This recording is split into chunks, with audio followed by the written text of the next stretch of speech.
It is now recording. Go, Steve. Okay, good. So I'm going to be talking about two methods of determining the Hubble constant, which are have achieved remarkable accuracy recently, but they don't agree with each other, which is in a way exciting because that tells us that one of our or more of our assumptions that go into the method by which we determine the Hubble constant is wrong. So there's new physics there somewhere. Now this presentation, let me warn you in advance, will not be as highbrow and textually complete as Bob Corson's presentations have begun. So I will probably be talking through some of these slides rather than having the words there. So let's see what we're talking about here. The expansion of the universe, the analogy, one of the analogies here is a raisin cake. As the raisin cake expands, all the raisins move apart from each other. It doesn't make any difference which raisin you happen to be sitting on. All the other raisins seem to be moving away from you. And that's what the expansion of the universe seems to be like. Now we have to be careful about that. What is expanding exactly? Certainly not you or me, unless we get off our diets. Not the solar system, not the galaxy, not even the neighborhood galaxies. What's expanding are called clusters of galaxies. We have to go to these clusters because everything I've said previously is either electromagnetically, in the case of you and me, or gravitationally bound, like the solar system or the galaxy or even our galactic neighborhood. When you get to the scale of clusters of galaxies, these are gravitationally unbound, and these are the objects that take part in the overall expansion of the universe. An example of a cluster of galaxies is this one here, the Coma cluster. This is one of the 2,712 clusters of galaxies that were identified in 1958, actually, I think by George Abel. He was tasked as part of his graduate student research at Caltech with examining the National Geographic Palomar survey plates to identify clusters of galaxies. And he identified 2,712 of them. So that was pretty much the first time that the overall structure of objects in the universe began to be understood in a sort of quantitative way. So it's these clusters of galaxies. Now this one is at about 100 megaparsecs, and I'll explain what a parsec is in a few minutes. But just think of a parsec as representing about 3 light years. Okay, 3.26 to be exact, but just multiply any distance given in parsecs by about 3, and you'll have it in light years, which is probably more intuitive to most people. So these clusters of galaxies are moving away from each other. And it seems that the rate at which they're moving away, rate at which they're receding, is proportional to how far they are from us. You can write that relationship by V equal HD, where H is the animal that we're after, the Hubble constant. It relates the velocity of recession to the distance of a galaxy from us. Now, Steve? let me stop by just emphasizing, which I should have done at the beginning, that if anybody is unclear about what I've said, please interrupt and I'll try and clarify it. Okay, I got a question for you then. Okay, good. How does one determine how far a galaxy is away from us? Well, that's the next 20 minutes of my talk. Oh, good. All right. Good. So they're moving away based on some way we're measuring their distance from us. Good. Thank you. That's correct. We got D. Thanks. Sorry to interrupt. Yeah, there's a lot of history and physics in that graph. So your question is very apt. H, to determine H, you have to determine both the distance of an object and its velocity of recession. Now, to confuse the issue, galaxies and galactic clusters themselves have random velocities of the order of 1,000 kilometers per second. So in order to really get into what's called the Hubble flow, which is the recession of these objects as a consequence of the expansion of the universe, you have to go out pretty far. You have to go out far enough so that the velocity of recession is considerably larger than the random velocities these objects have. Otherwise, it's hard to separate out the velocity of recession from these random velocities. So typically you have to go out to of the order of 100 megaparsecs. Mega is a million. Parsecs about 3 light years. So that's 300 million light years, which is a fair distance. By the time you get out to about that distance, the Hubble flow is dominating over these random oceans, and you can begin to make some sense out of it. So the two quantities we have to determine, the velocity of recession and the distance. The velocity of recession is simple. What you simply do is look at take a spectrum of the object. Now, in the case of clusters of galaxies, you want to take a spectrum which has absorption lines that are pretty much common to a lot of the stars in the cluster, so that they'll show up.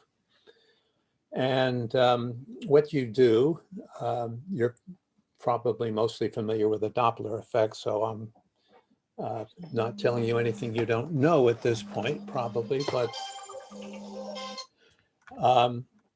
you take the wavelengths of a pattern of spectral lines. So this looks like the Balmer series of hydrogen. You measure what those wavelengths are in the laboratory, and then you see if you can determine that pattern of spectral lines in the light from those clusters of galaxies. And you'll notice that it's all that pattern, that complete pattern has been shifted to the red, so-called redshift or Doppler shift. And that's a measure of how rapidly the object is receding from us. So that's a pretty straightforward measurement that one can make. One needs some good instrumentation, because you're going to take the light from distant objects, which are faint, and spread the spectrum out. You need a lot of collecting capacity, light collecting capacity. But other than that, the procedure is very straightforward. Distance is a much harder thing to determine.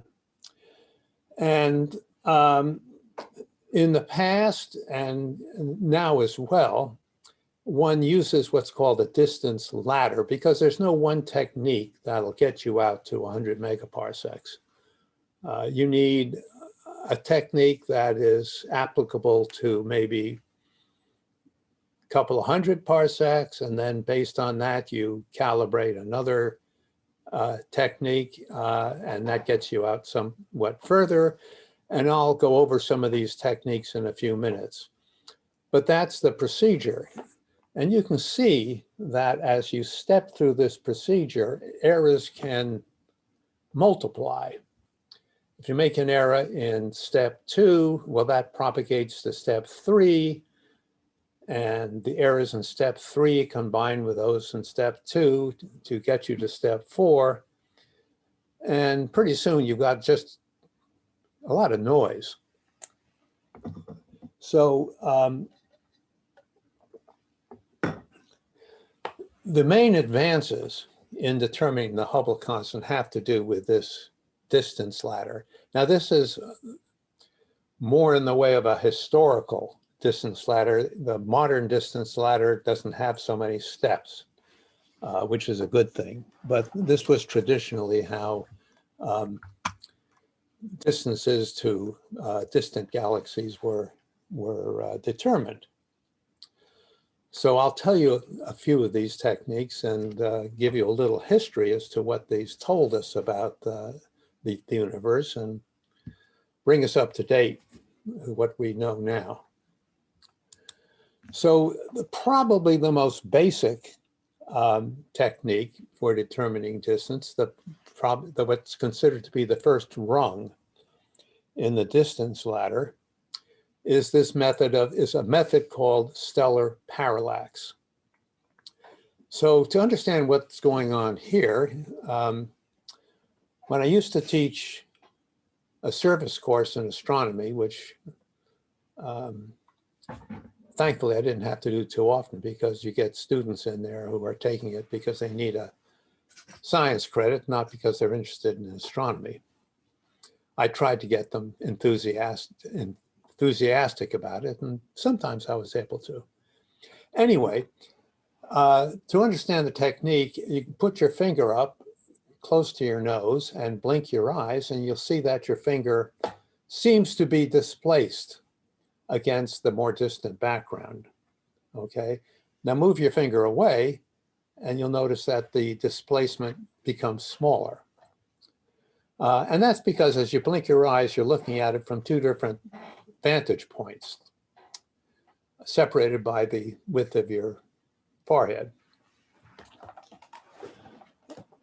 And the smaller the displacement, the further the object is from you. And that's the technique used to determine that. That's the stellar parallax technique. What you do is you use the diameter of the Earth's orbit around the sun. So you take the position of the Earth in January, for example, measure the direction of a nearby star relative to much more distant stars, and then make the same measurement in July, where you're on the other side of the sun, about almost 200 million miles from your first position. And you make another measurement, and you'll see that the nearby star appears to be displaced against the background of the more distant stars of where it was in January. And the smaller that displacement, that apparent displacement, the further the star. Now, this was first successfully accomplished in 1838 by Friedrich Bessel. The star was 61 Cygni, a nearby star. Shortly after the parallax of Alpha Centauri was measured, our nearest star. Now, we're talking about very small angles, even when we're looking at the nearest star. We're talking about an angle of parallax. We call it the angle of parallax. That's that angle P there that you see in the figure. It's basically the half angle of the total angular displacement of the star as seen from the Earth in between January, say, and July. Now that angle, even for the nearest star, is extremely small. It's less than a second of arc. Now a second of arc, to get to a second of arc, you have to take a circle and divide it into 360 parts. Okay, that's a degree. Take each of those degrees and divide it into 60 parts. That's a minute of arc. Take each of those intervals and divide it again by 60, and that gets you down to a second of arc. So that's about the angle between two sides of a dime held at about a mile away. So it's extremely small angle, very, very hard to determine even for the nearest stars. So you can't get out very far with stellar parallax, unfortunately. At least traditionally you can. A little later, I'll talk about two satellites, Hipparchus and Gaia, which have been set up by the European Space Agency and are remarkably doing a much better job at determining stellar parallaxes. But this direct way is probably the most accurate so far of determining stellar distances. That brings us to the definition of a parsec. Again, you don't worry about it, just think of 3 light years. But just technically a parsec is the distance a star would have to be if its parallactic angle was a second of arc. So the nearest star has a parallax angle a little less than a second of arc. So it's about a little more than a parsec away. So for example, a star that had 1/10 of a second of arc parallax, you take 1 and divide it by the parallactic angle, which would be 1/10 of a second of arc, and you get 10 parsecs. So the distance of an object in parsecs is 1 over its angular parallactic angle. And that's it's as simple as that. That's what a parsec is. And if you pick up any literature, any astronomical literature that's aimed at professional astronomers, they always determine distances in terms of parsecs. So another pretty much direct technique for determining the distance of objects is to look at the angular displacement of a planet or a star as a function of time, namely its proper motion. Again, the proper motion of an object is how fast it's moving across the sky in angle. What is the angular displacement of the object as a function of time?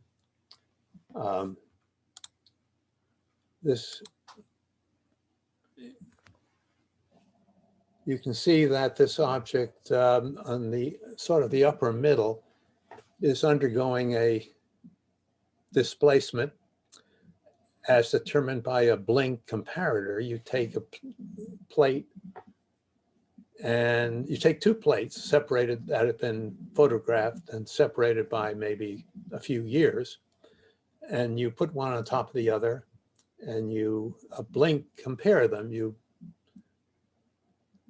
are shown the first one and then the second one and back and forth. And then anything that changes in distance can be easily discerned.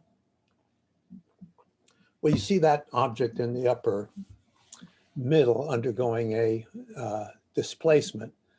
That would be an example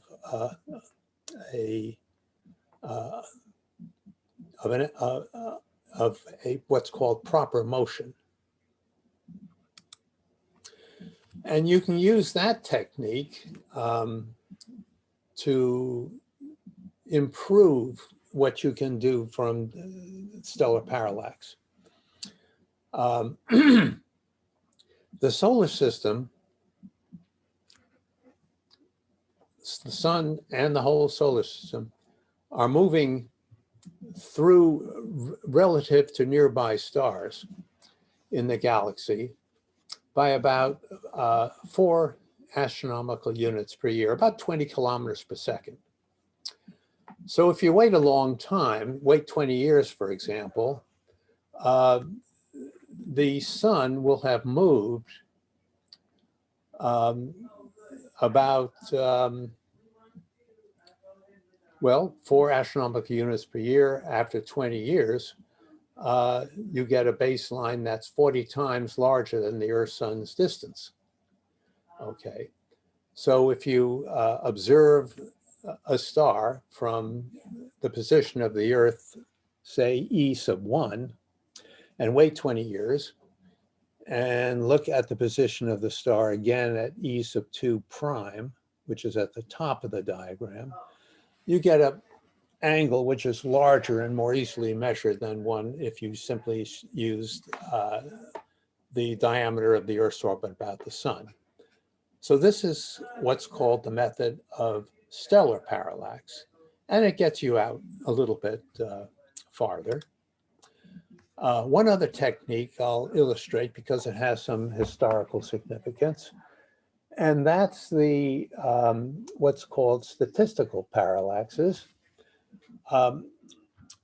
First, let's just make sure we understand this formula here on the lower right, the transverse velocity. If you take the space velocity of a star, that's its velocity and speed and direction at which it's moving through space.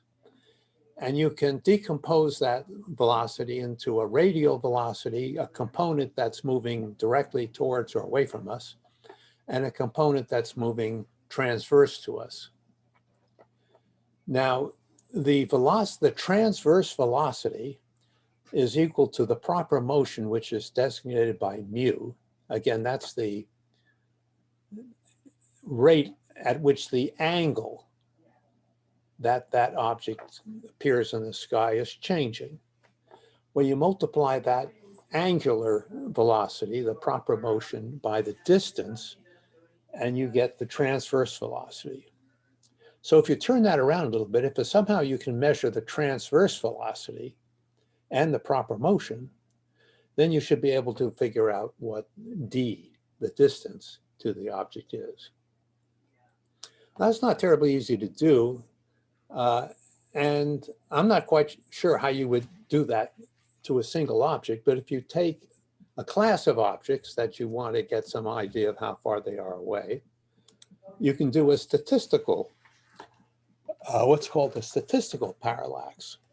That is, each object has a certain space velocity, and you resolve that into 2 components, the component moving towards or away from you, and the component moving transverse to you. Now, the component moving towards or away from you, that's the radial velocity, that's easily measured by the Doppler effect. Okay, so no problem there.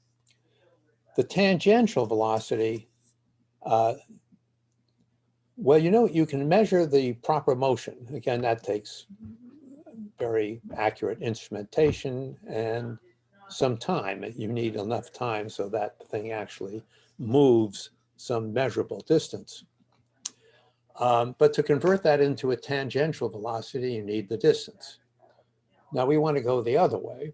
we want to get the tangential velocity so that we can determine the distance by comparing the tangential velocity and the proper motion.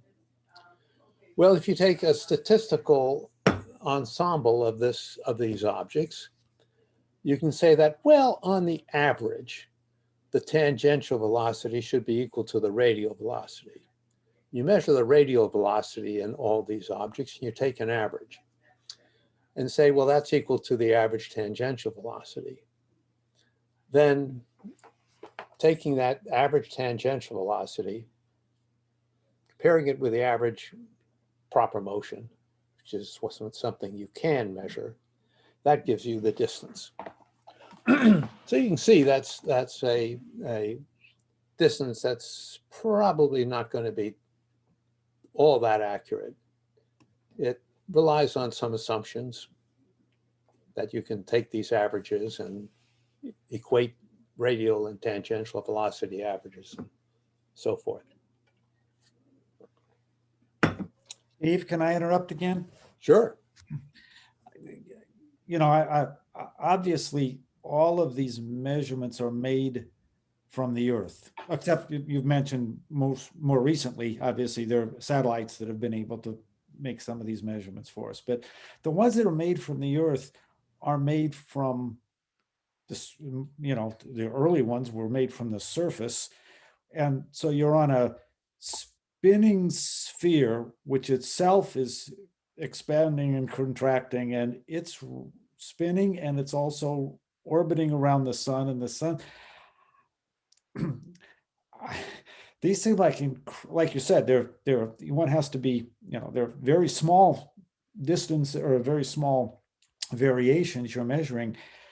How are these done with? I mean, does somebody then try to compute the uncertainty associated with the measurement? Oh yeah, yeah. It's an industry. I mean, astronomers go through a lot of training in graduate school to make all these corrections. And there's things that happen that you and I can't even imagine that need to be taken into account. When you make these observations, they're very difficult to do, and they take a lot of patience and a lot of analyses, and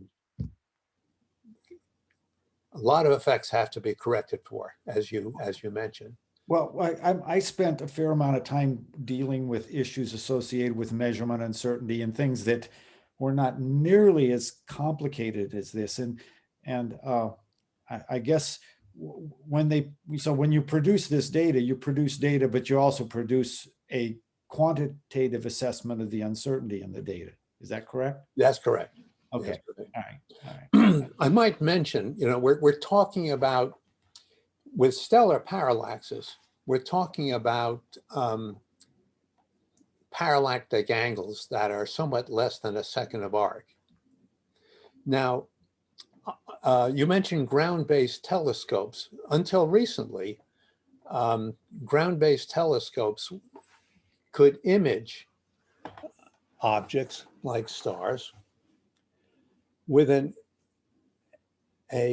image diameter of about a second of arc. In other words, the resolution, if you were to point a telescope at a star and take an image, you don't get a point, you get a smudge. And that smudge is about a second of arc. So you're trying to measure something that's less than a second of arc by the displacement of a smudge, which is about a second of arc. That brings its own set of difficulties. Where that's coming from is not the resolution of the telescope itself. The telescope technically has a much better resolution than that. It's coming from an effect called seeing, which is due to the turbulence in the upper atmosphere. And that causes the image of a star to jiggle a little bit. So when you take a time exposure, that jiggling smears out the image and causes the resolution to degrade. There are two ways around that. One is, of course, to get out of the atmosphere. which satellites enable you to do. The other is a technical advance, which is called adaptive optics. And that's a fascinating technical achievement. What it does is it takes an image of a test star, which is either a real star or a star-like object, which is generated by shining a laser through the upper atmosphere and ionizing sodium atoms. I think that's what it does. And they produce a star-like image.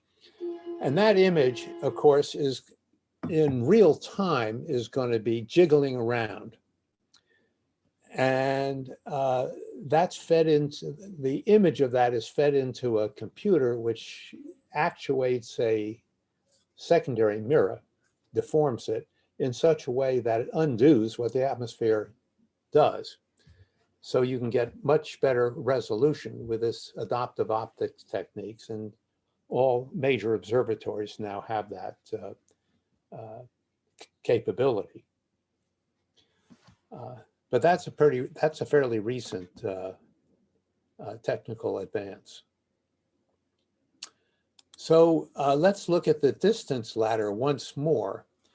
I've gone over the kinematic, so-called kinematic methods, the method of stellar parallax, the statistical parallaxes, secular parallax, and so forth. That's all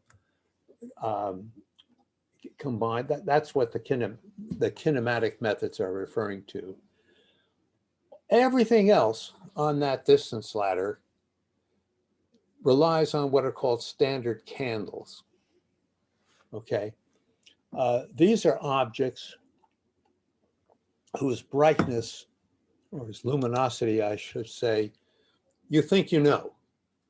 Okay, if you know the luminosity of a given star, for example, a given type of star, then you can compare it with how bright it appears in the sky and ascertain how far it must be away based on that.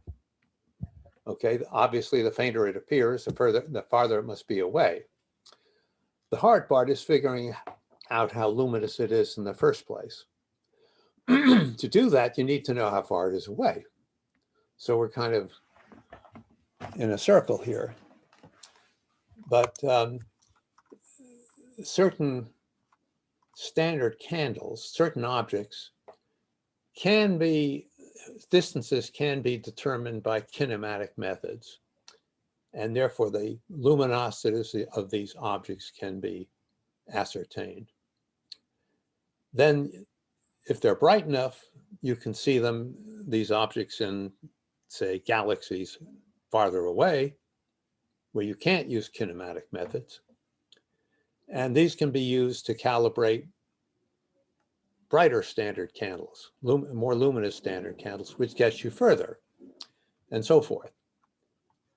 So standard candles are what gets you out into the universe.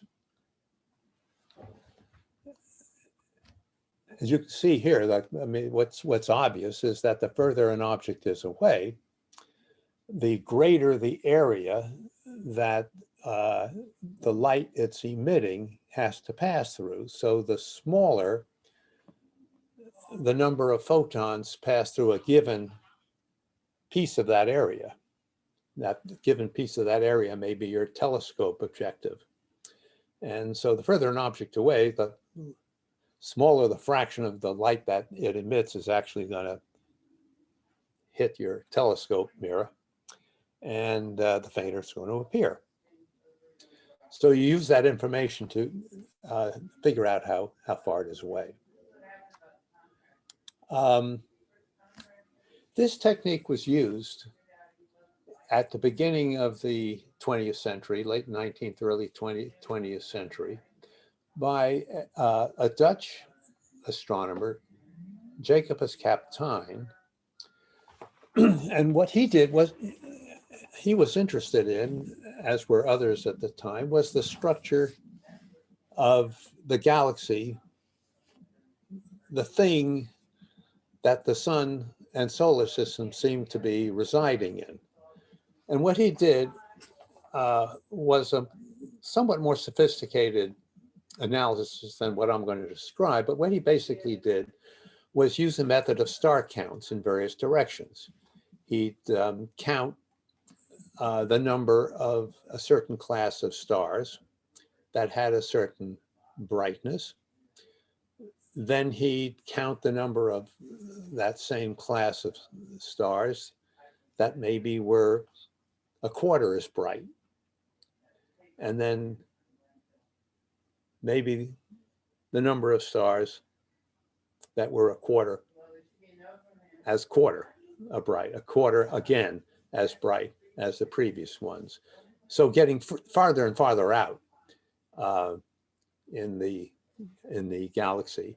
And what he found was that the number of stars of a given class, as you went out further and further, the density of these stars seemed to decline.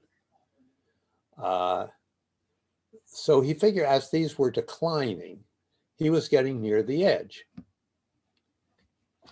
Well, what he didn't know was that there was an effect called interstellar extinction, that the light from distant stars was being extinguished, was being dimmed by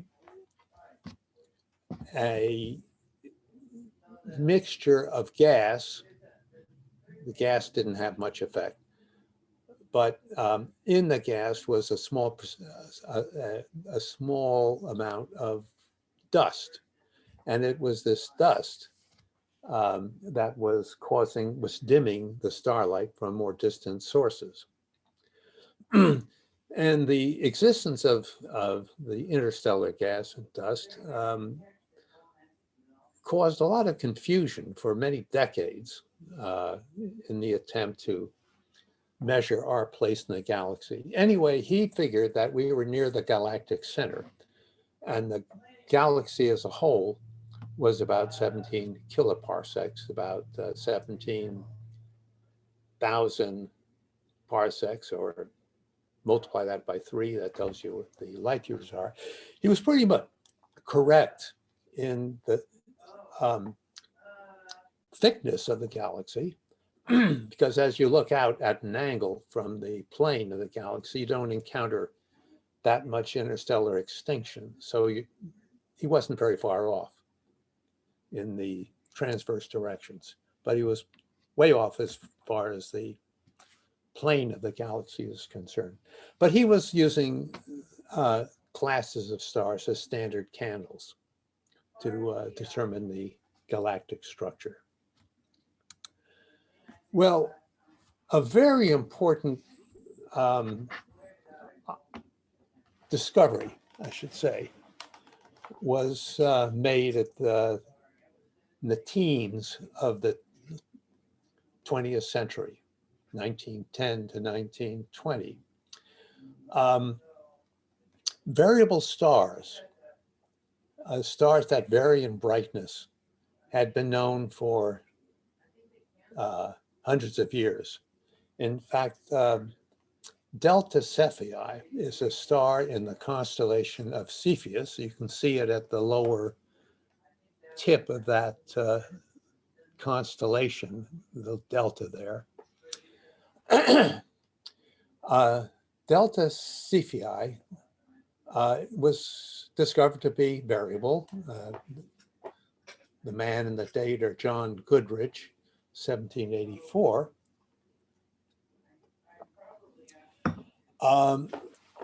From which the name Cepheid variables is derived from. And this variable star seemed to be varying in a very regular way, pulsating in and out, in and out. Turns out our North Star, Polaris, is a Cepheid variable. It's doing the same kind of thing, or at least it was.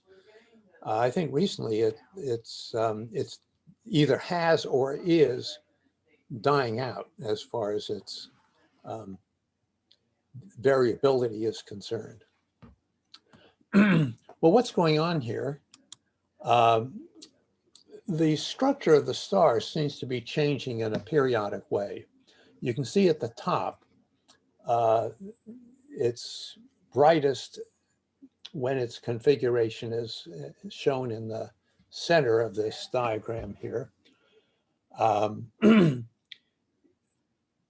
You can see what the radius is doing and what the radial velocity is. So these stars are actually physically pulsating in and out. And it was worked out in 1917 by the great British astrophysicist Arthur Eddington, who was really the first one to understand in a physical way the interiors of stars, the structure of stars. The actual mechanism, the detailed mechanism, was ascertained in or worked out in 1953 by a Russian astrophysicist, Sergei Shevakin.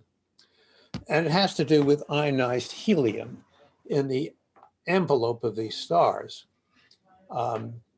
Helium, when the structure of the star is just right, the helium in the envelope of the star is partially ionized. And by ionized, it means it's giving up electrons, so the electrons are free. And this increases the opacity, the resistance of radiation to move out from the interior to the surface of the star. So during this phase, the radiation that's moving out from the center, which is the hottest part of the star where the nuclear fusion reactions are taking place, gets trapped, can't move very fast. So the heat builds up in these layers, and these layers expand. When they expand, they cool. The ionized helium becomes neutral or more neutral. So that's less free electrons. And the opacity, the resistance to the flow of radiation, that resistance goes down and the radiation can more freely escape. Well, the radiation escapes, these layers cool, pressure goes down, and they contract.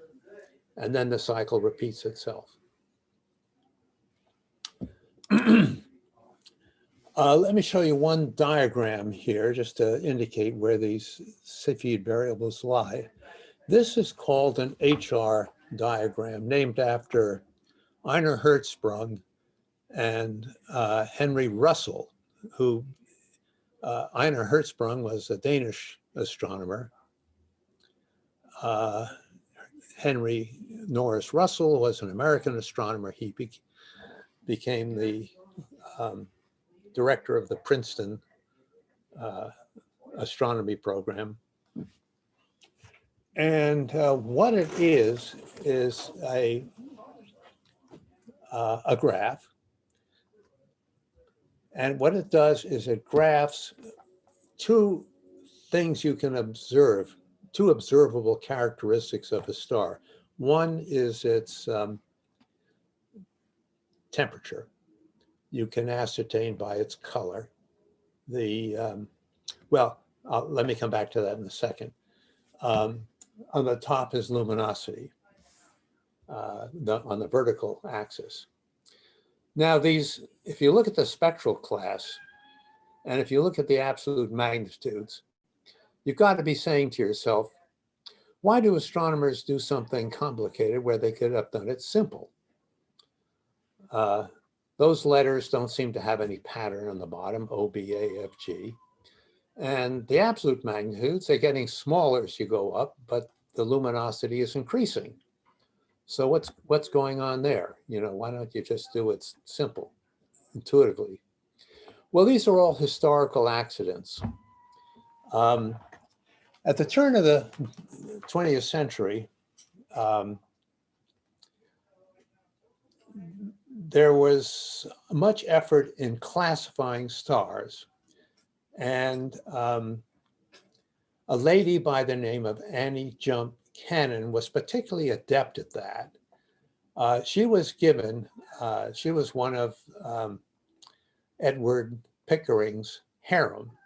He managed to attract a lot of ladies to do some of the grunt work that needs to be done in astronomy, analyzing photographic plates. And in this case, Annie Jump Cannon was particularly adept at classifying the spectra of stars. So she was given a lot of spectra. There was an effort to complete a catalog of stars, the so-called Henry Draper catalog. Henry Draper had died, and Edward Pickering wanted to finish the work. Well, he had Annie Jump Cannon classifying stars. She classified them on the basis of the prominence of spectral lines produced by hydrogen, the so-called Balmer series. So she'd analyze the spectrum of each of hundreds of stars and classify them. And her classification was very simple: A, B, C, D, E, F, G, going from prominent to less and less prominent. Well, decades later, it was found that this spectral class was basically determined by the temperature of the star. And either the stars had to be all reclassified or you had to re-scramble that ABFG thing. So the O stars were the hottest stars, and they don't have very prominent spectral lines. She put them way over on the right. Because they're being so hot, all the hydrogen's ionized. It doesn't give you any, you need electrons bound to hydrogen to get the spectral lines. So that's where that mess came from. And the absolute magnitudes came from the determination of, that goes back to about 130 BC by the astronomer Hipparchus, who classified visible stars on a magnitude scale. His brightest stars he designated magnitude 1, and the first magnitude, and the faintest stars were magnitude 6. So you go from bright to faint, you go up in magnitude, just the opposite of what one would intuitively think you'd want to do. The absolute magnitude is the magnitude a star would have if it were placed at a distance of 10 parsecs, or about 32.6 light years. So you determine its apparent magnitude, which is how bright it appears where it is. Then you determine how far it is away. Then you place it at 32.6 light years, and that apparent magnitude at that distance is its absolute magnitude. So again, the magnitudes of visible stars range from about 1 to 6. If you go out in the desert on a dark night, you can actually see magnitude 6 stars. Now, if you were to place the sun at a distance of 10 parsecs, it would have an absolute magnitude, which would be its apparent magnitude at that distance, of almost 5, which means you'd have to go out on a pretty dark night to be able to see it. So there are some stars that have absolute magnitudes of -10 or more, which indicates that each time you go 5 magnitudes change, you go a factor of 100 change in luminosity. So if you go from +5 to -10, that's 100 times 100 times 100, or 1,000,000. So the stars that about 1,000,000 times as luminous as the sun. They're very rare, but they're there. So what this diagram is doing is taking the temperature of a star and its luminosity and plotting it as a point on this diagram. Okay. And unfortunately, I can't put my cursor on this on the picture. Otherwise, I'd be able to point things out. But that broad white band that goes from the lower right up to about almost -5 on the left, that's called the main sequence. And if you take a group of stars and plot what each one would be, each one would be represented by a point on the HR diagram. Most of them would be somewhere on that main sequence strip, that broad white band. And all those stars are doing the same thing. They're doing what the sun's doing, and they're fusing hydrogen to helium. They're in their first stage of evolution, and they spend most of their time doing that. The sun would be, well, it has absolute magnitude of about 5, so it would be kind of in the middle. Where a given star lies on that main sequence, again, they're all doing the same thing internally, depends on the star's mass.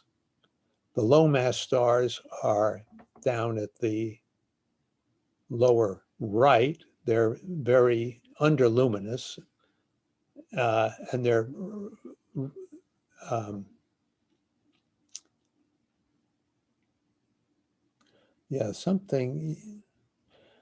something's wrong. I got the temperature going the wrong way. The temperature should be going to the left. So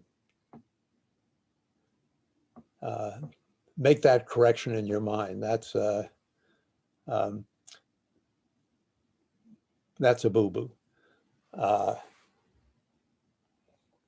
You'd think you'd want to plot temperature going to the right, but the higher the temperature is, the more left you are. So these stars that are low mass are down at the lower right there. They're cool and they're very non-luminous. They're going to spend not 10 billion years burning hydrogen to helium like the sun, but trillions of years. They're going to last a long, long time. Whereas the stars on the upper left of the main sequence, they're very hot and they're hugely luminous. And they burn themselves up in millions of years, not billions of years. So they're quite rare, both because you don't make very many of them when you make a group of stars, and also because once you make them, they don't last very long. So they're quite rare. Now, the reason why I'm showing this graph is because once a star exhausts hydrogen in this core, its structure changes, and it goes through a series of structural changes as it burns successive heavier elements. And that structure changes, and the point representing that star moves off the main sequence.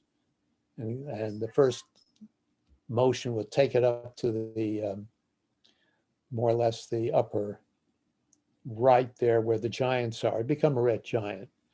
The sun is scheduled to do that in about 5 billion years. Okay. Now, as its structure changes, as it continues to evolve, if it happens to pass through that strip called there are 3 strips there. The Cepheid variable strip is the one we're really interested in. If it happens to pass through that strip, it becomes a Cepheid variable. Now, Cepheid variables are, or if it, these different strips depend on well, it's a complication I don't have to get into. But that's what Cepheid variables are. There's ordinary stars that have started out on the main sequence. They've evolved off the main sequence. The point representing them on the HR diagram is moved around and happens to have moved into this strip, which tells us that the structure is just right for this pulsation to commence. Okay, so why are we interested in the Cepheid variables? Well, in 1908, I think it was, Edward Pickering, again at the Harvard Observatory, assigned Henrietta Leavitt to examine variable stars in the small Magellanic Cloud. Now, these Magellanic Clouds, the large and small Magellanic Clouds, are shown here in this figure. You can see them if you're in the Southern Hemisphere. You have to go to the Southern Hemisphere to see them. And they look like detached pieces of the Milky Way galaxy. Well, they're satellite galaxies of the Milky Way, much smaller. So she was given plates that were taken by one of the observatory stations in the Southern Hemisphere. And what she found was something extremely interesting. She found that this class of variables, Cepheid variables, which are identified by the way they pulse, the repeated pulsations, obeyed a period luminosity relation. Now this is the period. The numbers on the horizontal axis are logs of the period in days. So 0, 0, log of 0 is 1. So that would be a period of 1 day, where in the middle, the log of 1, the log of 10 is 1. So that would represent a period of 10 days, and then the 2 towards the right, that would be 100 days. So these are, this class of stars seem to pulsate with a period that goes from the order of a day to a couple of 100 days, depending on the star. And then on the vertical scale, she plotted the magnitude, apparent magnitude. Didn't know how far they were away, but she knew that they were all roughly the same distance. So the distance wasn't a factor in these different magnitudes. What was a factor in these different magnitudes seemed to be the pulsation period. So the longer it took to go through a cycle, the brighter the star had to be. And that was, as I say, that was tremendously interesting, because if you could figure out how far just one of those Cepheid variables was, then you could calibrate that diagram. You could figure out how far the rest of them were just on the relative from their relative difference in their brightnesses.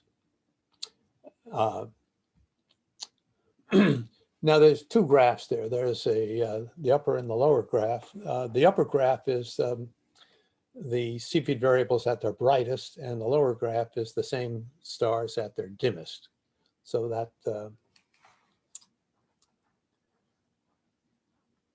that's what those two that's what those two lines are.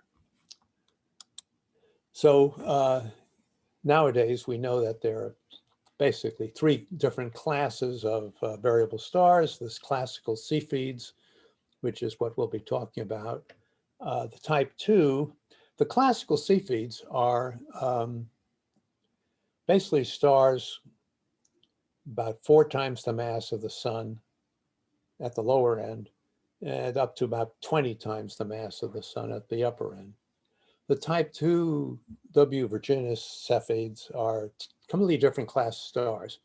somewhat less mass than the sun and very low in metallicity. What that means is that the percentage of elements heavier than helium in the star is, in the sun, in the case of the sun, it's about 2%. And the W Virginis stars is much, much, much lower than that. And the RR Lyra stars are also a class of very low metallicity stars. So these are the classical Cepheids that, and you can see that their luminosities, now we're plotting something that we can sort of intuitively understand. This is the luminosity in terms of the luminosity of the sun. And you can see that they're very luminous. Even the ones with the shortest periods have a luminosity a couple of hundred times the luminosity of the sun. And the ones that are way up there with long periods have a luminosity of 10 to 100,000 times the luminosity of the sun. That's great. That means you can see them at great distances. So if you could just calibrate that scale, determine how far just one of those was, you'd be in business. You could use them as distance indicators.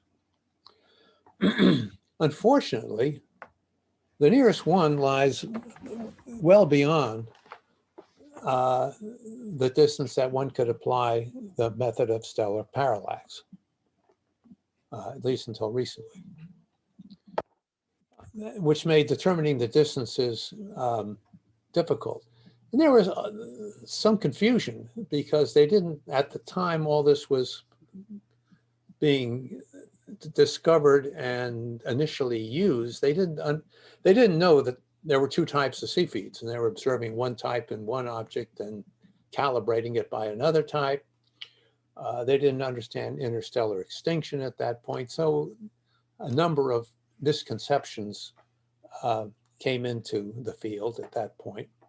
And we're talking about 1910s, 20s, and 30s. But nevertheless, this showed great promise. And this was used initially by Harlow Shapley in 1917, 1918 to determine the structure of the galaxy. What he did was he used these satellite structures called globular clusters. There are about 180 of them that seem to be gravitationally bound to our Milky Way galaxy. And they're sort of distributed in a halo-like distribution around the Milky Way. So there are about 180 of these. And he used variable stars. He found Cepheid variables in these. First, he had to calibrate the distance to the Cepheid variables. He had to determine that distance scale. And he used a technique. He couldn't use stellar parallax, they're too far away. So he used the technique of statistical parallax. He took a sample of these and determined their radial velocities, and again, assume that they're equal to their tangential velocities, observe their proper motion over many, from previous slides over many years, and got a rough average sense of their distance and was able to use that. He found Cepheid variables in globular clusters, so he was able to ascertain the distance of globular clusters.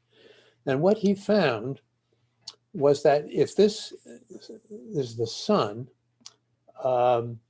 most of the globular clusters seem to be clustered about not the sun, but where that red X is, a considerable distance from the sun.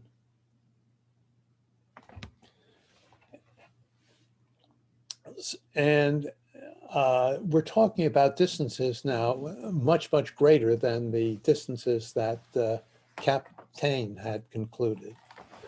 So on the basis of this, he was able to ascertain for the first time that the sun was nowhere near the center of the Milky Way galaxy. It was displaced from the center by a considerable distance. Today, we have a much better idea of what the Milky Way galaxy looks like. If you were simply to look at it from the Earth, you'd see what you'd see on the left. You'd see this band of light that stretches around you. With dark areas here, which we know now to be huge, fairly nearby clouds of gas and dust, which obscures the light from more distant stars. And on the right, we see a modern picture of what the galactic structure looks like and our place in it. We're again, I can't put my cursor there, but we're in one of the spiral arms, probably about an inch or two out from the center of that structure. It's very, very difficult to get that structure because we can only see in visible light about 10% of the galaxy. The light from more distant objects is obscured.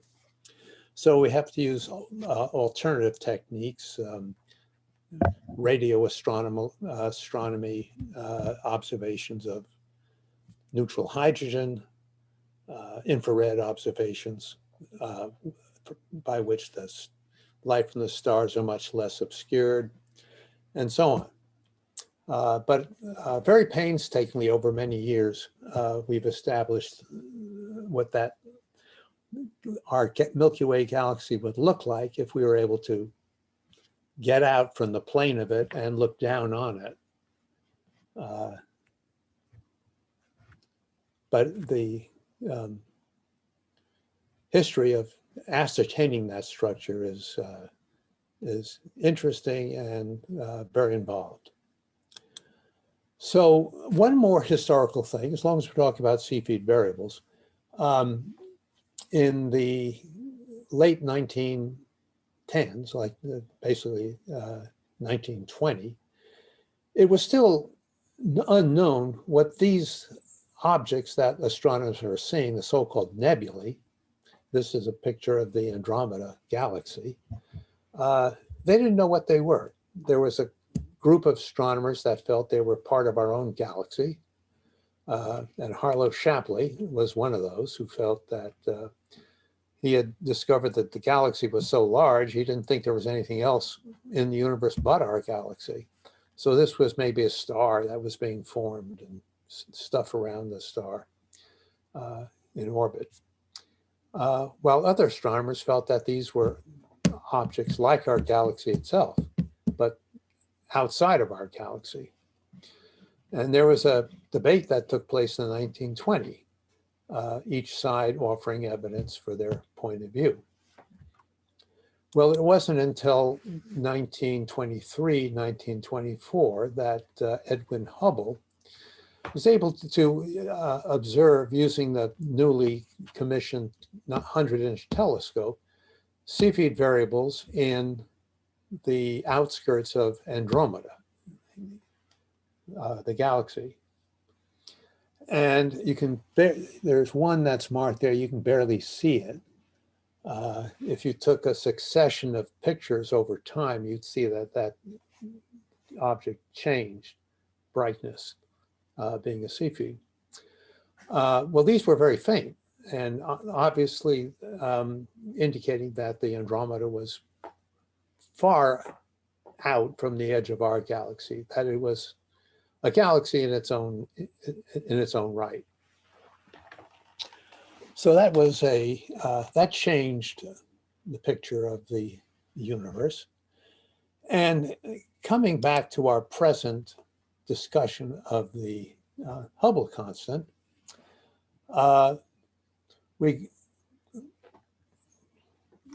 look at Hubble's great discovery, which he published in 1929, namely using the redshifts of nearby galaxies by Vesto Slipher, who was obtaining these at the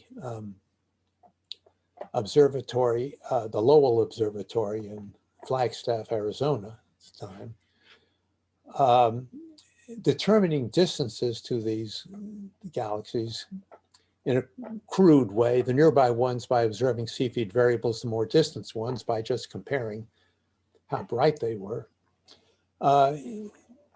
He was able to see sort of a pattern, as shown on the left there, velocity of recession versus distance, that the further a galaxy was, the faster it seemed to be moving away. Now, there's quite a bit of scatter there because there, again, all these random velocities that the galaxies have produce that scattering. Well, a more extensive diagram was published in 1931. You can see here the difference on the left, the distance goes out to about 2 megaparsecs, about 6 million light years, where the one on the right goes up almost 10 times farther. And pretty much thanks to the observations of Hubble's assistant, Milton Humason. His history is interesting. He was originally a mule driver who drove equipment up and down Mount Wilson.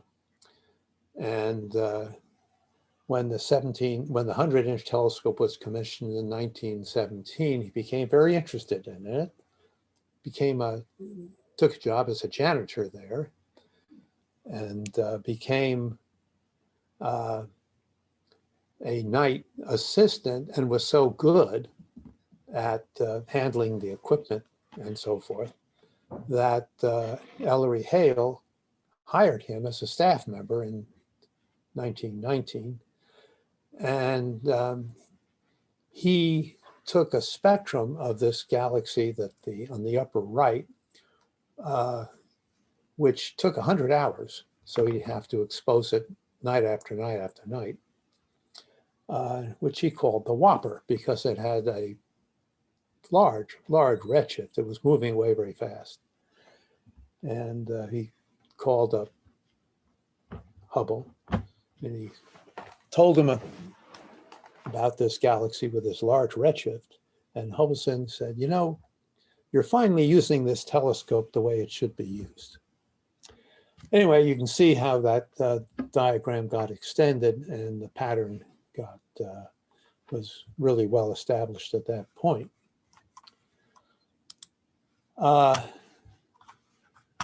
So we now come through many decades of history trying to establish better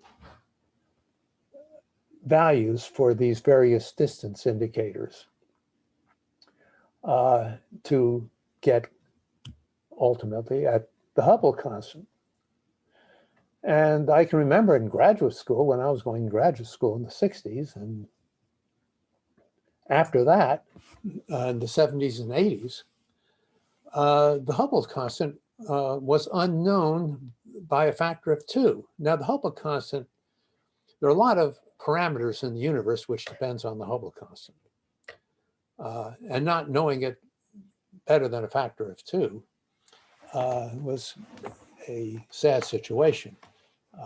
Alan Sandage, with his assistant Gustav Taman,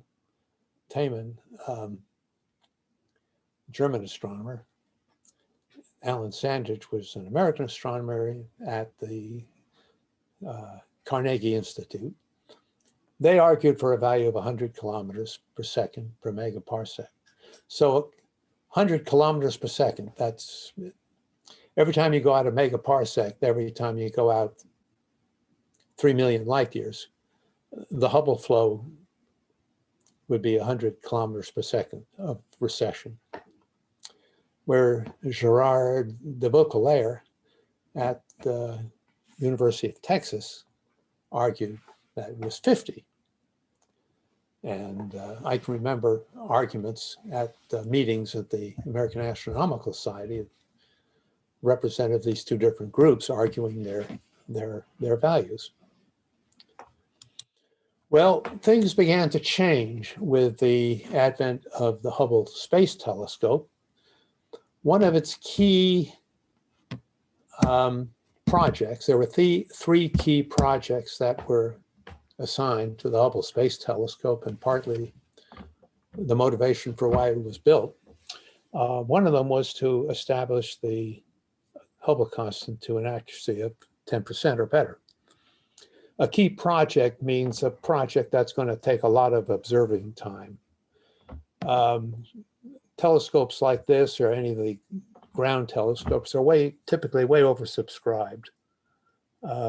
Many more proposals for observing than time available. So most observing projects are projects that don't take much time, which is why these key projects were thought about. So what the Hubble telescope was able to do was to observe many more Cepheids in the galaxy and in nearby galaxies and out to galaxies much further than we were able to before because of its resolving power, not being on Earth and having the atmosphere to contend with. It could identify Cepheid variables and separate them from nearby neighbor stars. Otherwise, if you have a Cepheid variable and nearby star images and they all get blurred into one, you're going to make a mistake.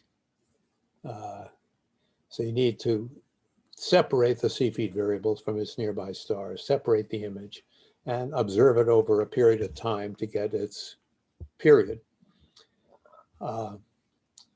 So this was a great step forward in determining the Hubble constant. They could get the Hubble constant out to galaxies that are far enough away that you can use, you can calibrate other distance indicators. The Tully-Fisher relation, which is a relationship between the velocity of gas around the spiral galaxy and its infrared luminosity, and use some of these distance indicators to get better values for the Hubble constant. So that was a big advance. They were able to establish that the Hubble constant lay somewhere between 150 up around maybe 70. The big advance came with these two satellites that were operated by the European Space Agency. The Hipparcos satellite, which operated between 1989 and 1993, and the Gaia satellite from 2013, still operating today. And their mission was to measure the positions and distances by using parallax, motions of stars with tremendous precision. Gaia perhaps is the most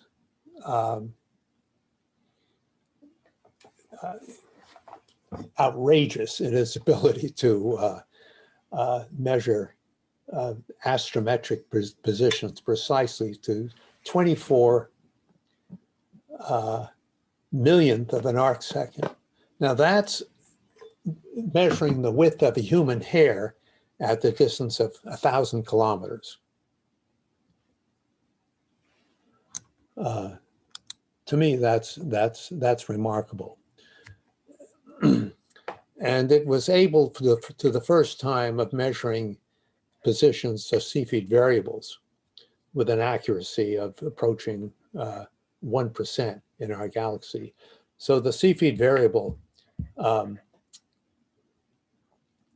distances could be accurately calibrated. The Hubble Space Telescope could be used to determine very accurately the magnitudes of these Cepheid variables. So with the distance calibrated by the Gaia results and the magnitudes from out to fairly distant galaxies by the Hubble Space Telescope, you're able to get to these fairly distant galaxies, not quite far enough to really get into the Hubble flow, but not too far from there. With those two instruments, the Hubble Space Telescope and the Gaia telescope, you're able to do that. Oh, I'm going to bypass this. This just tells you how it worked, more or less. But let me bypass that for a minute. At about the same time, in the late 80s and 90s of the 20th century, a premier distance indicator was established, and these were the type 1a supernovae. These supernovae had been observed for a while. They brighten up over a period of several weeks. At brightest, they last a few weeks, and then they gradually fade. They're extremely bright. And what was found, I think Phillips and his associate in the 90s found this correlation. These on the top graph are light curves of type 1a supernovae. And what is plotted is their absolute magnitude, or basically their luminosity. And they're not the same. But if you correct for the width of the light curve, you can use a correlation between the width of the light curve and the luminosity. Well, those two things are correlated. So if you can measure the width of a light curve of one of these things, you can figure out how luminous it is. And these are extremely luminous, some of the most luminous things in the universe. So you can see them out to great distances. So this was basically the last nail in establishing the value of the Hubble constant. We have the parallactic measurements now that are able to get us out to 10 kiloparsecs. These are used, this technique is used now to calibrate Cepheid variables. With 10 kiloparsecs, you're still in our galaxy. But you can observe, well, in fact, there's 75. This is a result from the most recent result I was able to find by Rees and company. He was one of the ones, by the way, that got the Nobel Prize recently for his discovery, along with two others, of the accelerated expansion of the universe. Well, you use stellar parallax to calibrate the distances of galactic Cepheid variables. Now, as you go beyond 10 kiloparsecs, 20, 30 kiloparsecs, you're beginning to get out of the galaxy. So with Cepheid variables, you can get out to of the order of 1 million to 10 million kiloparsecs. That gets you out to fairly distant galaxies, which are the hosts of some 40 supernovae type 1a. You calibrate the luminosities of supernovae using these Cepheid variables, and that gets you out to cosmological distances. That gets you way out into the Hubble flow. And with this arrangement of observations, 75 Milky Way C-feets, 40 supernovae 1A, a Hubble value has been established by these what are called local direct techniques of 73.2 plus or minus 1.3 kilometers per second per megaparsec. And that's the current status of this so-called local method of determining stellar of the Hubble flow. Dave, can I ask a question? Yeah, I was just about to stop and ask if there are any questions so far. Yes. With all these luminosity measurements, which is more or less basic in all kinds of ways of determining the distances, was there any kind of a problem with the dark energy? Was there supposed to be some correction made for that? Or is it possible even to know what it might cause in the difference in the luminosities? Yes, you have to begin to correct for dark energy, the effects of dark energy when you get out to some of the more distant supernovae 1As. You don't want to go out so far that this becomes a major factor. Why would not be a major factor?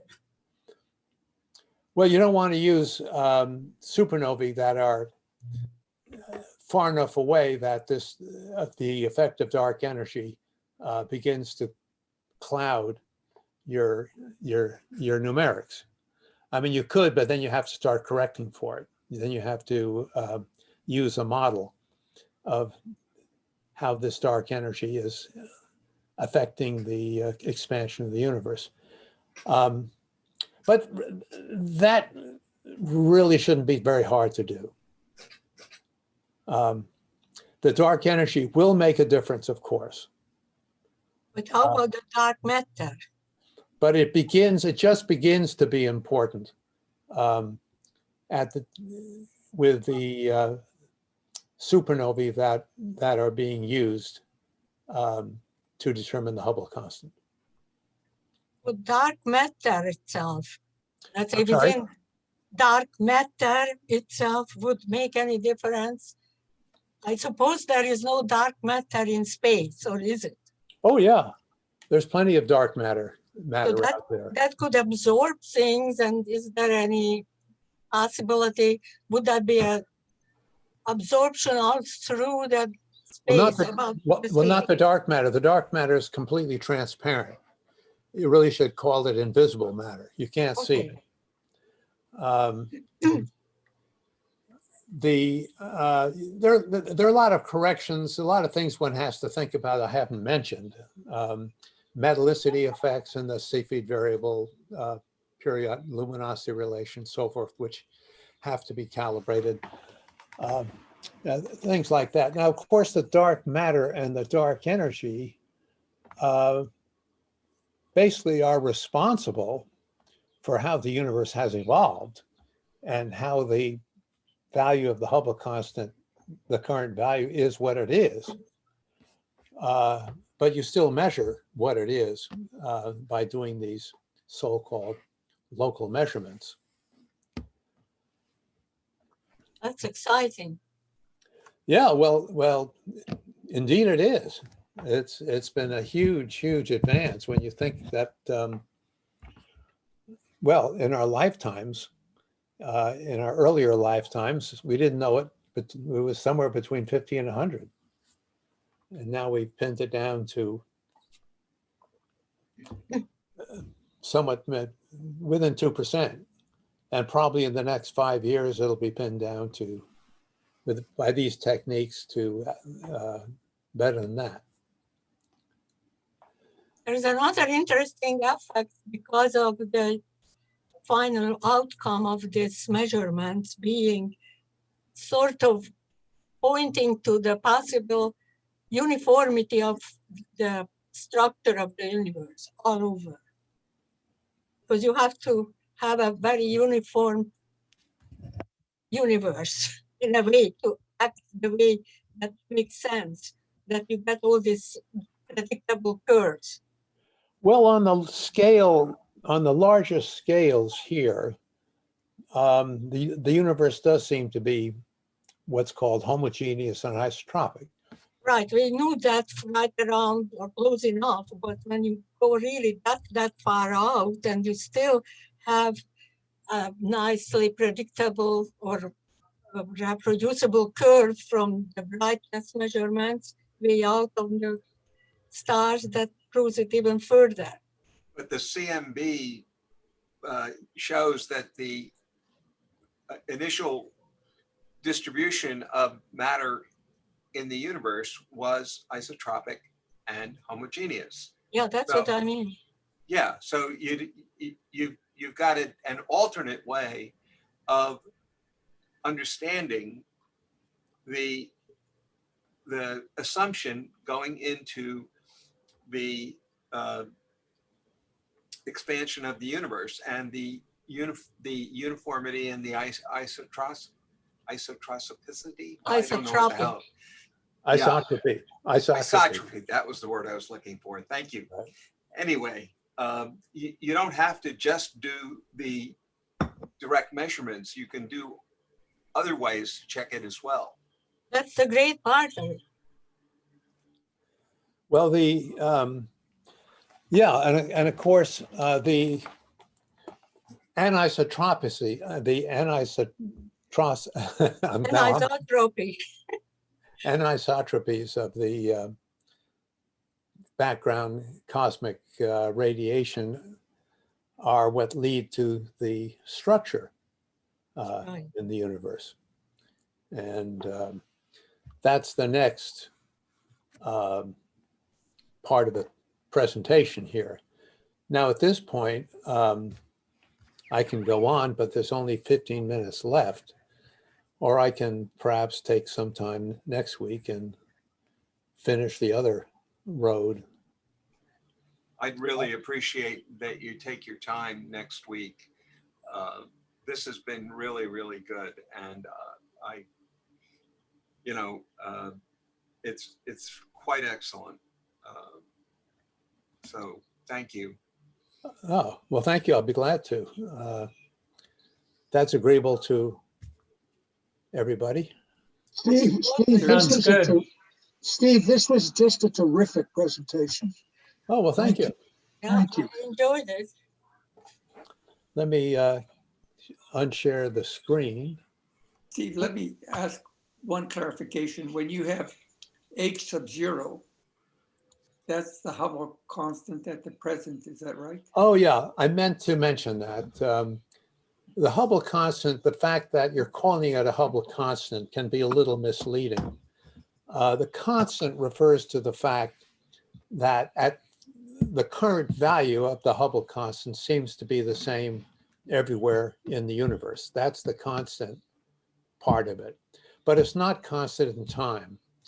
It was different 5 billion years ago than what it is today. So the H naught refers to the current value of the Hubble constant. Sorry, I didn't make that clear before. How often is it changing? Well, it's changing very slowly with time.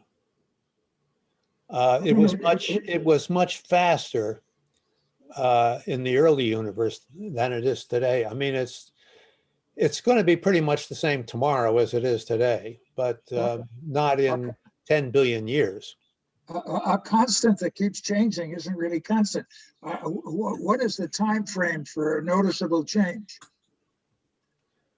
Well, it depends. Of course, it depends on what model of the universe you choose to use. But I'd say you're talking about a time scale of maybe 1 billion years, or a good fraction of 1 billion years. Oh, so I mean, that's it's changing very, very, very slowly. So that's a pretty good constant. Yeah, but the constant again refers to place, not to time. Right. That is the if you measure the Hubble constant here, and you measure, and your assistant measures it in a galaxy 10 billion light years away at the same time, he'll get the same value. Yeah. That's what the constant means. It does not mean that it was the same at different periods in the universe's history. Yes. Steve, may I ask a question that is relevant, but not specifically? We only see stars when we look up. We only see stars in a certain portion of the Milky Way. We don't see outside the Milky Way, right? The only thing you can see beyond the Milky Way, you can see three things with the naked eye beyond the Milky Way. Two of them are the Magellanic Clouds that I showed you on a slide earlier. If you're in the southern hemisphere, you can see those. And on a dark night, you can see a patch in the sky, which is the central parts of the Andromeda galaxy. And that's at about, what is it, a couple of, that's about 2 million light years away. But that's one of the nearest galaxies. So that's as far as you can see with the naked eye. Just about everything you see in the night sky are nearby stars in the Milky Way galaxy. Oh, I might mention that when I talked about the Hertzsprung-Russell diagram and stars at the, if I can, well, I don't know if it makes any sense to go back there, but let's see. Yeah, here we are. Again, temperature goes the other way from which I've indicated, but the stars on the HR diagram that are at the lower right, these are very underluminous and they're relatively cool, okay? And they last a very, very, very long time. These are what are called red dwarfs. It turns out they're the most common star in the galaxy. The sun is not a common star. It's considerably brighter than the most common star in the galaxy, but you can't see any of these red dwarfs with the naked eye. They're too faint, but they make up the bulk of the population of stars in the galaxy. The stars you see in the night sky tend to be a much rarer, more luminous type of star than the average star in the galaxy. The analogy here is with a Christmas tree. If you look at a Christmas tree that's decorated by lights at night, you see the lights, but you don't see the tree itself. And that's what you see when you look out in the night sky. You see these bright stars. Now, during the daytime, you see the whole tree. There's much more of it than just the lights. And that would represent the population of red dwarfs. They dominate the population of stars in the galaxy. Yeah, in terms of the luminosity of the sun, I forget which arm of the Big Dipper. There's one arm about halfway through, slightly to the north of it, I believe, a star that has the same luminosity as our sun. And unless you're really out in the desert, you can't find that anywhere. It is so hard to find. So most of the stars that you see are much brighter than our sun. Yeah. One other what you see question, Steve. Yeah. Okay, do we have visual recorded records then of supernova in our galaxy? That we've seen supernova events? Historically, yes, we haven't had one in hundreds of years, except for the recent one, 1987A, that supernova occurred in the Large Magellanic Cloud. It didn't occur in a galaxy, but it occurred in the Magellanic Cloud, which is pretty close. Okay, but so we don't have any visual records. Yes, now historically we do.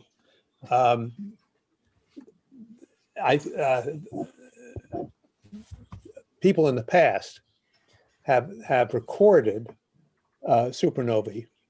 All of a sudden, this star-like object will appear in the sky and brighten up, and in fact dominate the sky for a period of months, and then gradually fade away. Yeah, the Chinese were, in particular, were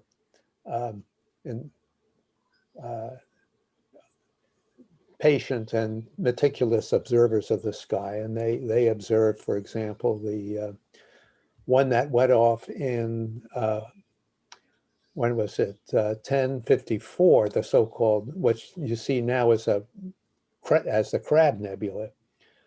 That was recorded by the Chinese, and various other supernovae were recorded in history, separated by typically of the order of 100 years. Now, in that, the residue from that event are the nebula? For type 1A supernovae, would be the nebula. That's right. Thank you. With type 1A, with type 2 supernovae, different type. The type 1A originate from white dwarfs, either through the fact that they accrete mass from a companion star and eventually exceed the Chandra-Shekhar limit, begin to collapse and heat up and undergo a nuclear explosion. Or you have two binary white dwarfs which eventually merge and cause an explosion. And they don't leave any remnant. They get entirely dispersed. The type 2 supernovae arise from massive stars, and these supernovae get initiated by a core collapse. So they leave a remnant, either a neutron star or a black hole, with debris being flown out. Now, the Crab Nebulae, the Crab was the result of a supernova type 2. It left a neutron star behind. There's a pulsar in the middle of the Crab Nebula. There are other supernovae that went off which were clearly type 1A. Thank you. Yeah. So I'd say the order of 7 or 8 supernovae were observed to go off in our galaxy by and have been recorded historically.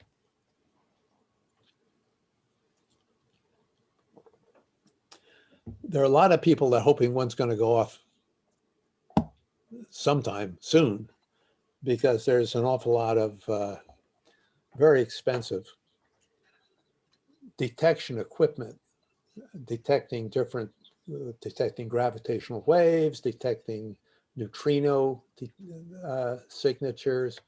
They're all waiting for one of these things to go off in the galaxy, although of course they're doing other things as well. Thanks much. Excellent presentation. Oh, well, thank you. The 1987A, the Japanese astronomer counted the number of neutrinos that came through from the initial explosion, and got the count exactly right for the number to be expected given the distance that you would see. It was just an amazing computation and calculate and experiment that he did. It was just amazing. Yeah, there were actually two detectors. You identified one, the Japanese and so-called Kamioka detector, and then there was the IMB detector in this country under Lake Michigan, I think, that detected, I think it was 11 neutrino events. The big thing about this was that up until that time, we were all basically assuming, based on computer calculations, that these type 2 supernovae involved a core collapse. But obviously, nobody ever observed that. But a core collapse would initiate a tremendous neutrino burst. And these neutrinos that were detected were just about the right, as Bob said, just about the right amount that you'd expect from a core collapse. Now these, you're talking about probably about 2/10 of a solar mass worth of energy being radiated in 10 seconds. So the neutrino luminosities of these during a core collapse for a brief period of time exceeds the luminosity, the combined luminosity of every luminous object in the universe that we can see. Didn't last very long, but you're talking about these tremendous luminosities. And the reason why we didn't detect more neutrinos is because they're very, very, very difficult to detect. There's about 1 trillion of them going through you every second from the sun. They're not doing you any damage because they're not doing anything. They don't even see you. So it's it's very hard to capture one of those. You need a very large detector and you have to be very patient. Yeah, the only thing that is less interactions is dark matter. Right. That's correct. That's why I like the idea. You call it invisible, I call it transparent, but dark matter is just a bad name. Yeah, it's very misleading.